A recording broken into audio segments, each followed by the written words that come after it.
This is the 3D VIEW-MASTER adventure, The Green Hornet, Programmed for Death. VIEW-MASTER Reel 1. Picture 1. It was midnight. The city room of the Daily Sentinel office was dimly lit. It contained only a cleaning woman and a reporter, a young man with an air of urgency, who had just walked in. He strode to his desk and grabbed the phone. He dialed and waited tensely. "Mr. Britt Reid, please." "This is Pat Allen at the office," he frowned. "When do we expect him? This is important. I'm sitting on a hot story and I want his permission to break it wide open." He hung up, took off his jacket, draped it over the back of his chair and sat down at his typewriter. From the jacket pocket he removed a half-empty pack of cigarettes and another object, which he held to the light admiringly. It was a sparkling diamond-like gem, a full 5 carats in size. Then he slipped a sheet of paper into the machine and began to type his story on a huge wallet estate. Picture 2. In the corridor outside the city room, the elevator glided to a stop and opened. Its lone passenger was a leopard. Lithe and menacing, the big spotted cat padded from the elevator and entered the city room. It moved silently past the cleaning woman who, with her back to it, was unaware of its presence. Weaving between the desks, it headed directly for Pat Allen. Deep in thought, the reporter sat before his typewriter, pondering his next sentence.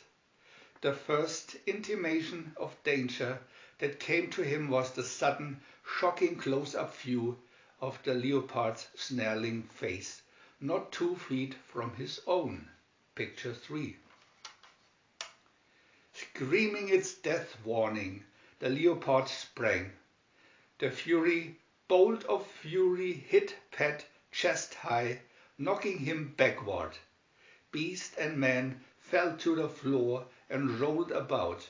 The cat's snarls almost drowning his hoarse pleas for help.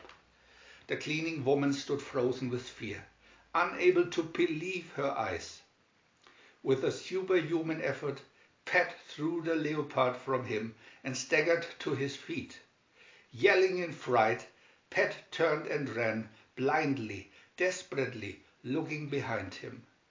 As he approached the wall, he turned and saw, too late, a window directly in front of him. He tried to stop, but his momentum carried him through the glass, to his death, 8 stories below. As silently as it had come, the big cat padded out of the door and vanished. Picture 4. Last night's bizarre death of reporter Pat Allen remains a mystery, said the TV news commentator. District Attorney Scanlon and the police consider it accidentally. In his office adjoining the broadcasting room, Britt Reid, publisher of the Sentinel, watched and listened to the newscast. His secretary, Miss Casey, frowned. But how did the leopard get to the city room 8 floors above the street? And why did it kill Pat Allen? She asked. That's something we have to find out, said Britt. He walked into the city room where Mike Axford, an older reporter who had been particularly fond of Pat Allen, was sorrowfully cleaning out Pat's desk. "Accidental, my foot," snorted Mike. Pat was really keyed up about this story he was working on. "Wonder what it was." Britt picked up Pat's half-empty pack of cigarettes. A small object fell out. "A miniaturized transmitter," said Britt in amazement. "The type used in space capsules." He slipped it into his jacket pocket. With the air of a man who had come to a decision, he walked toward the elevator. Casey followed him. Picture 5. "Are you leaving?" she asked. "Yes," he glanced at his watch. "I'll be at home. Be back in an hour." As he reached the corridor, a girl's voice called, "Brit! Brit, read!" He turned to see a young lady leading a dog on a leash. "Don't you remember me?" she asked. "I'm Casey Desmond." "Duke!" "Down, down!" The dog, growling, had leaped up to attack Brit's jacket, tearing at the pocket. Kathy pulled him off.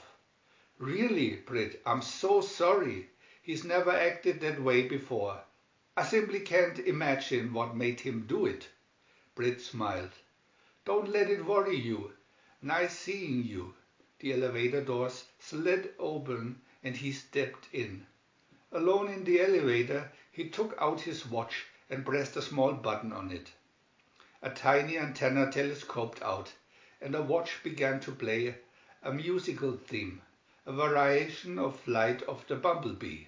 It was the Green Hornet's secret emergency call. Picture 6. In another part of the city, District Attorney Scanlon, sitting at his desk in his office, heard the musical theme. It issued from a tiny receiver implanted in the earpiece of his eyeglasses. His reaction was immediate. He rose and started for the door, just as his secretary appeared. "The gemologist's report," she said, handing him a paper. He scanned it. Very interesting. I'll be gone an hour or so." He folded the paper and put it into his pocket. A few minutes later, Brit, in his study at home, heard the doorbell. He went to the bookshelf and carefully tilted certain volumes. The fireplace began to rise, fire and all. Picture 7. As the fireplace neared the ceiling, a one-man elevator rose into view beneath it, and in the elevator was District Attorney Scanlon. He stepped into the room. "If you hadn't buzzed me, I was going to call you," said Scanlon. He took the gemologist's report from his pocket and handed it to Brit. "The uncut diamond on your reporter's desk was genuine, worth 15, maybe 20,000. Brit looked at the report. "It's signed by a Frank Miller," he mused. "That ties in. 3 years ago, we did a feature on him. Miller was working on a process to manufacture perfect diamonds. The stone Pat had might be one of his."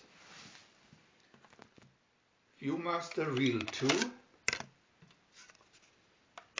Picture 8. Cato, Brit's butler, entered with a tray of coffee. Brit reached into his pocket and produced the miniature transmitter. "This little gadget has a strange effect on animals," he said. "A few minutes ago, a dog nearly ate me up. What if Pat stumbled onto something bigger than he expected? Suppose that this transmitter was tuned to send out an ultra-high frequency wave, and the leopard was trained to respond to that tone and kill the nearest human to it. In other words, what if someone programmed Pat Allen to die?" Scanlon looked startled. "Can you prove all this?" "No," said Brit, "but the Green Hornet will." Picture 9. That night, Brit moved to put his plan into effect. A long black Chesterfield coat and a dark green mask transformed him into the Green Hornet. Fearless, cunning fighter against crime, whose true identity was unknown even to the skeptical reporters of the Sentinel. Cato, in a black costume with mask, was also incognito as his assistant. They entered Brit's garage, in which stood his beige convertible. Brit pressed a wall button and the motor began to whine. Clamps moved in to fasten the convertible to the floor. Then the floor itself began to tilt and to turn upside down. On the reverse side was a sleek, jet-powered car, Black Beauty. the Green Hornet's custom-built automobile. They climbed in, Cato at the wheel, Brit behind. The garage wall slid open and the car moved into an old warehouse. Picture 10. Test front gas ejector, said Brit. Right, boss.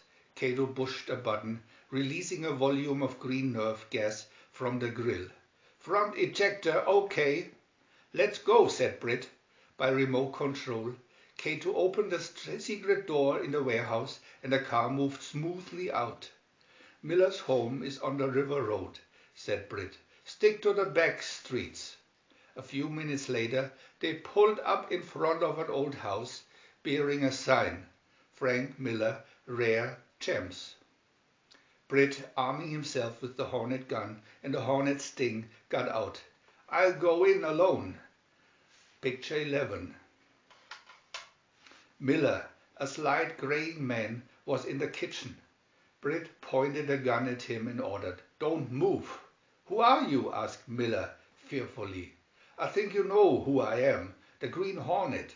And I know who you are, a man who claims to manufacture pure diamonds. Prove it, and I've got a proposition for you. Miller eyed the gun nervously. Finally he said, Come with me. He led Brit into his laboratory in the rear of the house. Dominating the room were a kiln, from which heat waves radiated, and a huge vault with a safe-like door. Miller opened the kiln, in which hundreds of small objects glowed and bubbled. Fragments of worthless carbon.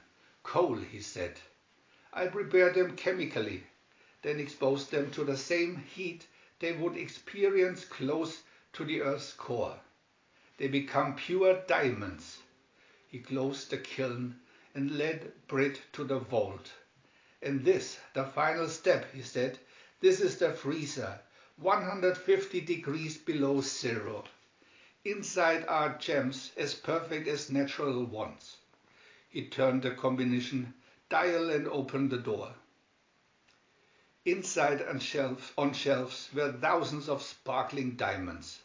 Miller reached for a pair of plastic tongs. Take one, examine it closely. But as Brit reached for the tongs, Miller deliberately let them fall to the floor. As Brit stooped for them, Miller suddenly shoved him into the vault, then slammed the door, shouting, In fact, take them all! Picture 12. Fighting to remain conscious in the deadly cold that enclosed him, Brit removed the Hornet sting from his pocket, leveled it at the door, and triggered it into operation.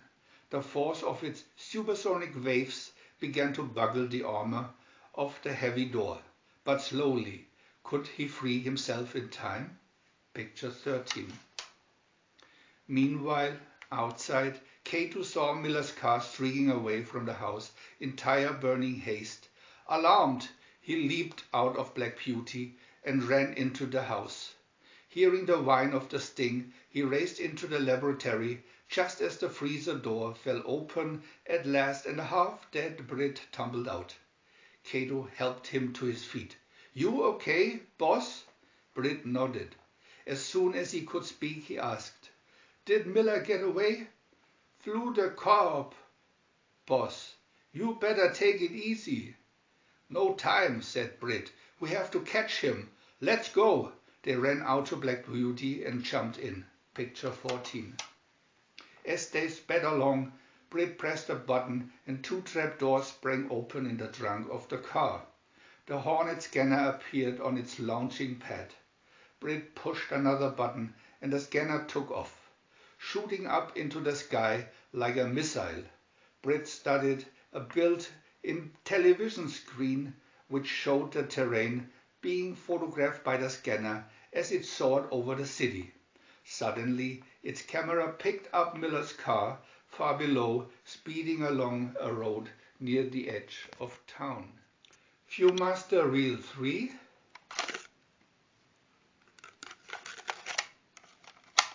Picture 15.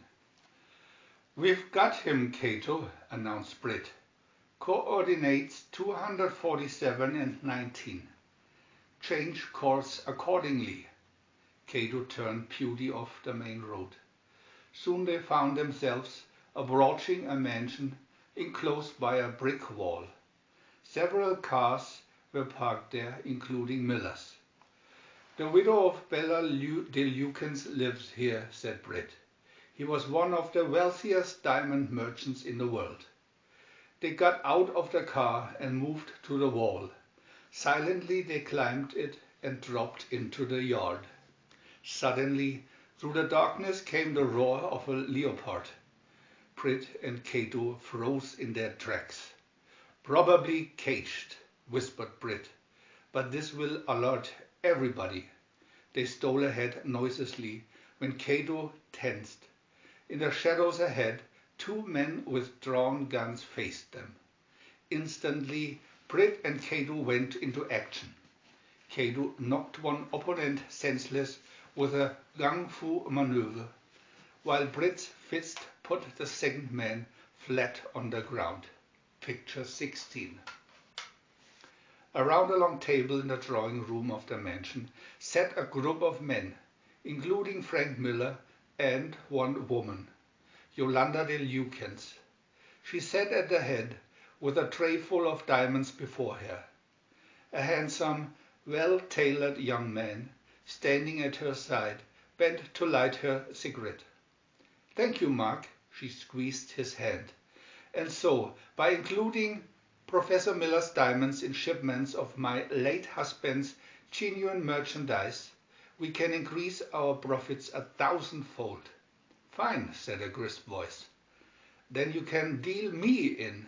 The startled group turned to see the Green Hornet pointing the Hornet gun at Yolanda. Beside him was Cato. Picture 17. You told me you got rid of him? Yolanda spat at Miller, who sat petrified with astonishment. I thought I did, he mumbled. Either you cut me in, said Britt, or I cut you out by informing the International Diamond Merchants Association. Just then, in the hallway, a man's voice protested. Let go of me, you gorillas. Two young toughs, the same pair Britt and Cato had downed earlier outside, entered, dragging Mike Axford. Who is this man? Demanded Yolanda. Britt spoke up. Axford, a reporter for the Sentinel. Mike faced Britt defiantly. The Green Hornet, eh? I should have known you'd be mixed up with this gang of crooks. Britt suppressed a smile. How did you find us? He asked. Easy. In Pat Allen's apartment, I found a piece of paper with Miss de Lukens' name and the address of an electronics outfit. They told me you'd bought quite a few of the transmitters, and it didn't take much guessing to figure that you slipped one of them onto Pat. All this information is going to die with you, Mr. Axford, said Yolanda. She motioned to Mark, who bent to light her cigarette again. As he did, she slipped a tiny object into his hand. I'll take care of Axford, said Britt. He and Cato moved to the side of the struggling Axford and seized his arms. They didn't notice Mark's hand enter Axford's pocket. Picture 18. I'll be in touch, partners, said Britt as he and Cato led Mike out of the room. Yolanda smiled craftily. Gentlemen, that partnership will be dissolved in a few moments. Mark slipped one of those transmitters into Mr. Axford's pocket just now. She glanced at Mark, who came over. He fingered a small control panel in front of her and pressed a button. Picture 19. Outside, in a cage near the house, a leopard paced nervously. Suddenly, in obedience to the remote control button which Mark had pushed, the barred gate to the cage rose. The cat studied the opening suspiciously, then moved out. As Britt and Cato led Exford down the road toward the gate, they heard the leopards roar behind them. "She's released the leopard," said Mike. "A double cross. Now, isn't that beautiful?" "Quite." "Exford," said Britt, reaching into his pocket for his gas gun. "We'd better make our stand here. That cat can outrun us." Taking advantage of the distraction, Mike broke away and ran toward the trees that lined the road. "The cat's following him," said Britt.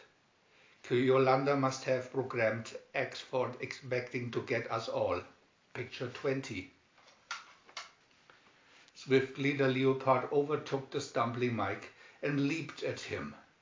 By the time Britt and Cato arrived, Mike was on his back, fighting desperately to keep the vicious jaws from closing on his throat. Quickly, Britt raised the gas gun and released a blast of green gas at the leopard.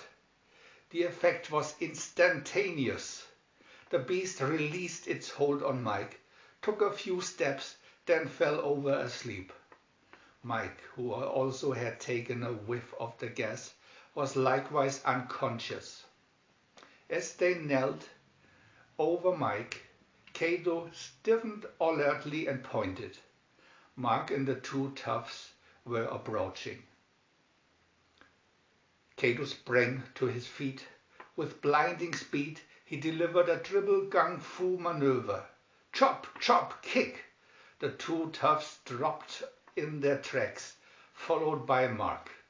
"Let's go to the house," said Britt, "and finish the chop." Picture 21.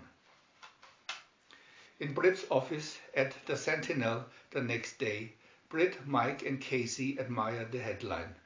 "Newspaper reporter captures diamond gang." "You're a hero, Mike," said Britt. "Well, thanks," said Mike, "but that blasted green Hornet. First he knocks me out with the green gas, even though it saves my life. Then he leaves that gang tied up like a gift for me. And here I thought all the time he was one of the gang. Makes me wonder if he's as bad as I think he is." "It's pretty confusing, isn't it?" smiled Britt. "I'll say it is," said Mike. "Next thing you know, he'll be helping old ladies cross the street." He turned on his heel and left, as Britt and Casey smiled after him. Then Britt, becoming all business, seated himself behind the desk and asked, "Well, Miss Case, what's on the calendar for today?"